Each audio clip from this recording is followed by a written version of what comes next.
Hey, this is Woods, and I'm going to talk you through the writing process of my song called Close. So I started Close with the Kai String Tangle and Sammy Constantine, and we were talking a lot about how you kind of, when you're little, you want to just grow up really quickly, and then as you grow up, you kind of hold on to these little joyous moments, nostalgic moments of childhood. We were also talking a bit about the loss of a guardian or the loss of a family member, the kind of process of grieving, and as years kind of go on, how you still feel that closeness and you can still have those kind of pangs. You just have all of these little reminders where they feel like coincidences that can remind you of someone. The song kind of started from that discussion. Danny pressed the keyboard playing some sax samples, which are that initial like brrr, that beautiful sound that like starts the whole song off. He played that, and literally on the note, like I was like, that's perfect, recorded in. That was the key that we started in, like it's just a random note that he pressed. From that, I had that in my head pretty immediately. It was kind of like every decision that was made in the room where I was like, what if we tried this? What if I sung like this? Everything was just kind of recorded straight in, to the point where the song was finished in about 3 hours. Starting an idea and completely finishing the lead vocals as well as like the arrangement in 3 hours is definitely, it felt like there was some kind of magic or special thing that was happening in the room where we all kind of stood back at the end like, what is this thing that we've created? I think of all of the songs on the record, it's one that means the most to me and is inspired definitely by family and friends who've gone through the loss of a loved one, which, I mean, yeah, it's just a very, very important song to me. I really like playing it live.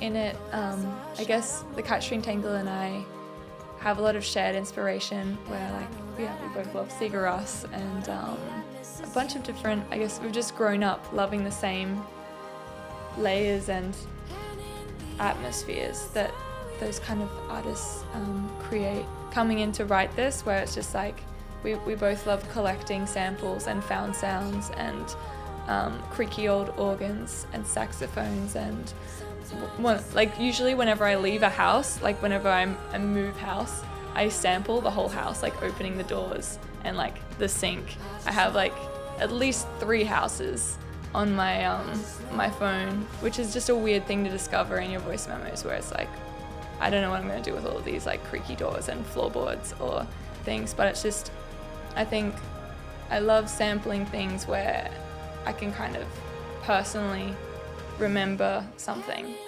like latch a memory or take something that is quite lo-fi and crackly and put it into something.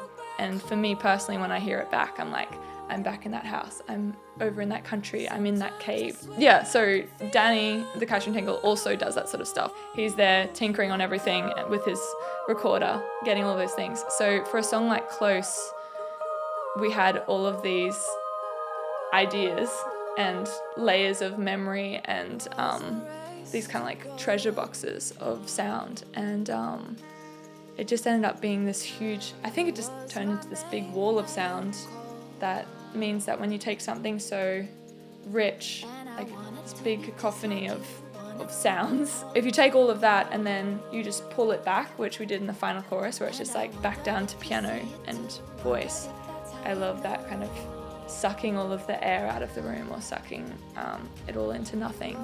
And I think maybe one of the reasons why Close works is you could just play it on the piano as a ballad, or you could play it with an orchestra, or maybe an experimental percussion group. You could do a bunch of different things with it, but at its core, it's just this beautiful song that means a lot to all of us who wrote it, and now it's yours. So that's Close off of my debut album, Crystal Ball. Yeah, I really hope you like it.